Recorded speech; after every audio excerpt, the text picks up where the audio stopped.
With housing prices so high, buying a home is no easy feat. But the worst part about buying a home isn't overpaying, it's buying the wrong kind of home. That's where you can really lose your shirt. For example, a viewer from California mentioned that the condo they bought 2 years ago has appreciated slower than almost any other type of property. Meanwhile, their HOA fees have increased twice in 3 years. At this rate, it feels like they're just paying to maintain the property for the association. Many other viewers chimed in, saying, "Whatever you do, don't buy a condo." But here's the thing. Condos were originally considered one of America's best starter homes. How did they become a homebuyer's nightmare? Today, we're going to uncover the secrets of condos. We'll explore why some people say they are the top choice for a primary residence, while so many others are convinced they are a financial black hole designed to fleece unsuspecting buyers. If you're new here, my name is Richard. I come from a background in real estate development and architecture, and I'm excited to share my knowledge, experiences, and insights about the housing market with you. If you find my content helpful, please subscribe to my channel. There are many types of housing in the United States. Even homes that look very similar can have completely different ownership structures. Buying the wrong one can lead to disastrous financial losses. As one viewer shared, their agent told them they were buying a single-family home, but when they went to sell it, they discovered it was actually a condo. To prevent you from getting tricked when buying a home, let's spend 1 minute clarifying the relationship between housing types and ownership structures, which is the most common point of confusion for real estate novices. After this, you won't be fooled again. Let's look at the 3 most common housing forms based on their appearance. A single-family home is one house built on its own plot of land, usually with a large yard. It's comfortable, but uses land inefficiently. To save land, you can connect these houses horizontally in a line, creating townhouses.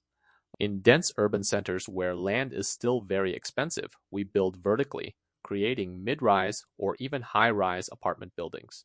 What we've just described are the physical forms of houses. This is not the definition of a condo. So what is a condo? The full term is condominium. The Latin root con means together, and dominium means ownership. Therefore, a condominium is a form of joint ownership. You own the interior of your unit, but the exterior walls, roof, and common grounds are shared property.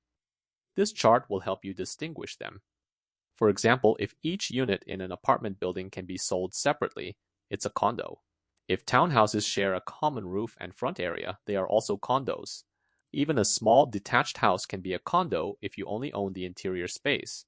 This is called a detached condo. A condo is not a style of home. It is a form of shared ownership. And in many cities, it remains a very popular choice. You need to understand in which states condos are still a hot commodity and under what circumstances they can become a disaster for buyers. One of the biggest differences we see when developing real estate projects in the US compared to other countries is that America has no single unified national standard. For example, Japan is highly standardized. When we work on projects in European countries like Italy or Portugal, they have national codes. But in the US, while there is something called the International Building Code, each state modifies it to create its own building code. It gets so localized that in Texas, even the power grids aren't compatible with the rest of the country. In an environment like this, each state's market is its own ecosystem.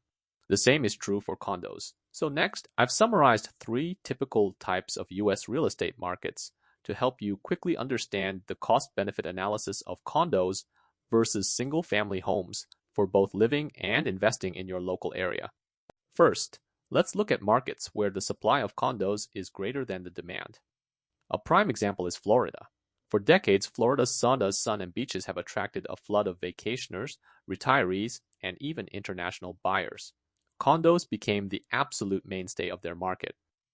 According to the Florida Realtors Association, in cities like Miami, condos can make up 50% of the housing stock. However, in recent years, Florida has been hit by frequent natural disasters, causing insurance premiums to skyrocket. As a result, condos are being sold off in large numbers, and prices have fallen. The more people sell, the fewer people are willing to buy. But as we've said, the US market is incredibly diverse. While condos are being dumped in Florida, they might be in a buying frenzy in other states.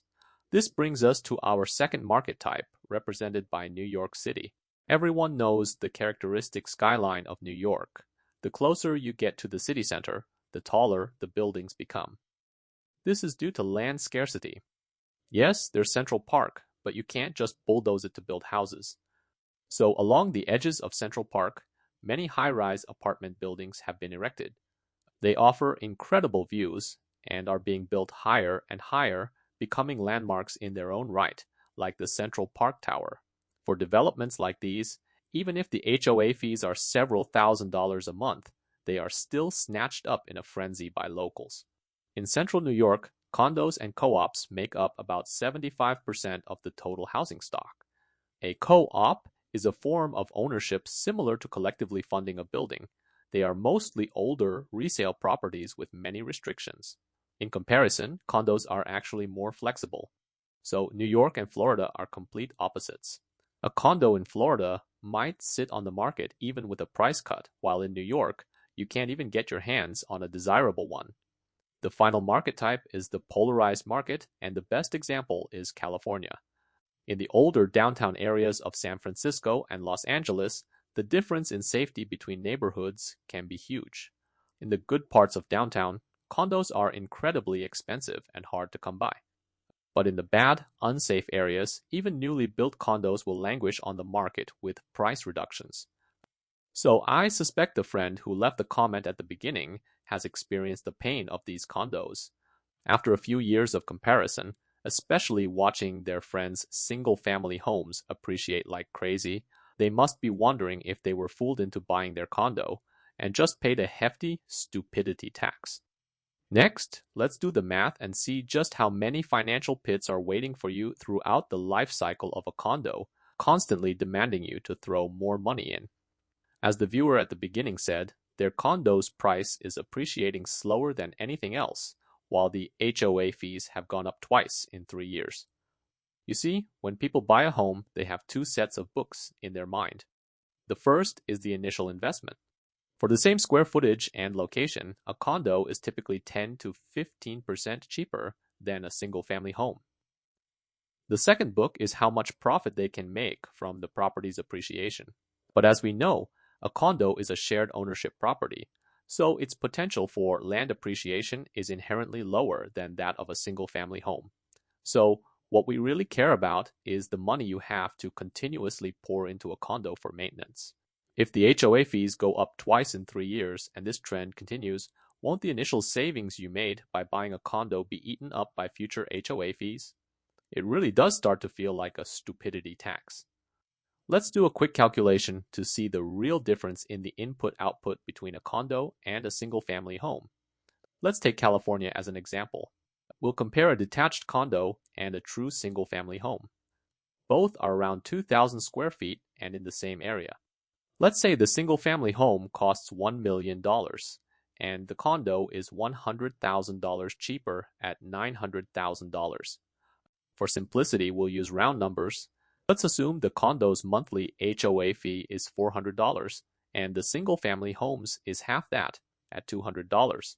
After 30 years, the total HOA fees for the condo will be at least $144,000. For the single-family home, it will be around $72,000. It looks like the condo's expenses are almost double. But wait, a condo's maintenance is covered by the HOA fees. For a single-family home, if the roof leaks or the walls need patching, you have to hire someone yourself. Let's say the 30-year maintenance cost for a single-family home averages out to $3,000 per year. That's a total of $90,000 over 30 years. Add the $72,000 in HOA fees, and you can see that the maintenance for a single-family home will cost at least $162,000, which is more than the condo's $144,000. But here comes the twist. As we mentioned, a single-family home has the advantage of land ownership, so its appreciation value is relatively higher than a condo's. Based on past data, it can be about 20 to 30% higher. So let's assume the single-family home appreciates at an average annual rate of 4.5%. After 30 years, a $1 million single-family home would be worth $3.72 million. The condo also appreciates, but let's say it's 30% less. Over its entire life cycle, it will have appreciated over $1 million less than the single-family home. The extra money spent on maintenance is more than made up for by the appreciation. Of course, this is a simplified calculation, but it's enough to show the clear structural difference between the two. In the current environment, a condo's maintenance costs can be even more complex. There are also special assessments. If you don't pay them, the insurance company might pull out, and your condo building could end up on a blacklist. Since 2023, Fannie Mae has placed over 1,400 condo buildings in Florida on a real estate transaction blacklist. Even if you try to sell, no one will dare to buy. This is because a condo is a shared asset. When they tell you to pay, you have to pay. And if some rogue owner refuses to pay, the cost is spread among the honest residents who end up paying for the freeloader. You can see why condo owners might feel like they've paid a stupidity tax. So is buying a condo for your own home completely worthless? It all depends on how you choose your property. The first group of people who support buying condos are parents. For example, a mother said that the pressure of buying a single-family home with her husband is immense. For a typical family budget, the price difference of over $100,000 is a huge gap. But the newly built condos in the city are very convenient for picking up the kids and for their daily commute. When they're busy with work, they don't have time for home maintenance, so they can just leave it to the property management. The time they save every day can be used to do part-time work online. I can personally relate to their reasons for choosing a condo. The first is convenience for work and picking up the kids. This has a time cost. Saving a significant amount of time every day allows you to do many other things. Many people with side hustles or remote work can earn an extra $1,000 or so a month by consistently working for an hour or two a day. If I were in their shoes, I would also value this time cost, especially in a city like Los Angeles, which is planned like a sprawling pancake. Several times when I've gone to construction sites to look at land, I've been reminded of the convenience of living and working on a university campus, where the dorms, cafeterias, and living areas are all basically on campus. It's not like after you start working and have to travel to different projects, a 2 or 3 hour one-way commute is normal. The second group of people who are keen on buying condos are retirees. For instance, one viewer said they are single and have moved to their children's city. Since their children have their own families, it's impossible for them to live together, as their homes are also crowded. So they bought a small unit in a new condo development. The surrounding medical facilities are excellent, and while the monthly HOA of $500 isn't cheap, they don't have to worry about a thing. It's hassle-free, and they're close to their children. I know everyone has different views on living with their parents, but I can understand that many young people have limited living space themselves, and their lifestyles and schedules are different from their parents. As this viewer described, having the children live in one place and the parents nearby. After a family discussion, buying a condo can indeed be a hassle-free option. Once when I was looking at a renovated old house, a young couple came in. We were joking with the seller's agent about living with parents. We all agreed that living in the same city but different neighborhoods is a great setup. You see, different groups have different motivations for buying a home, but they all have one thing in common. They don't compare the appreciation of their condo to other properties. Their primary goal is clear to them. They know what kind of lifestyle they need most. For example, young parents can consider upgrading to a single-family home later when their income is higher, their children are older, or they change jobs. There's plenty of time. So the new question is, for those who need to buy a condo, how can they reduce the cost of ownership and avoid those HOAs that charge exorbitant baseless fees? There are tricks to saving money when buying a condo. Here's how to vet your HOA. Some people think that having an HOA is a symbol of a high-quality community. I think there should be a limit. For instance, A viewer advises everyone to carefully review the HOA's rules and regulations and the feedback from local residents before buying. In their community, the HOA neglects what it should be managing, but if there are a few weeds in front of your house, they will force you to remove them or face a fine. They feel that for years they've just been weeding for the HOA. The quality of management hasn't improved, but they are very quick to raise the fees. You need to master 3 criteria for choosing an HOA. Regardless of the property type, this will save you a lot of money and, more importantly, a lot of stress. The first criterion is, if you have the option between a large community and a small one, try to choose the large community.